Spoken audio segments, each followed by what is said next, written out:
رمضان میں سب کی بخشش ہو جاتی، سب کی، 4 نہیں بخشے جاتے، 4۔ کسی بھائی میں یہ عیب ہے، ابھی سن کے توبہ کر لینا۔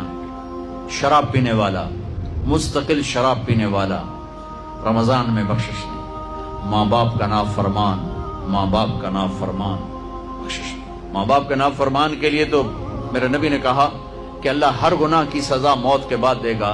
ماں باپ کے نافرمان کو یہیں سے شروع کرے گا اور آگے تک لے کے جائے گا، یہاں بھی سزا دے گا اور آگے بھی سزا دے گا۔ تیسرا کون ہے؟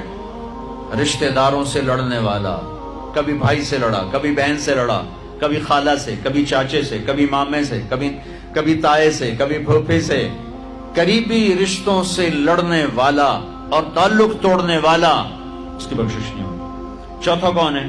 کینہ رکھنے والا، کینہ، نفرت کے ساتھ ان کے ٹانگیں کھینچنا چاہتا ہوں، اس کو کینہ کہتے ہیں۔ تو یہ 4 برائیاں معاف نہیں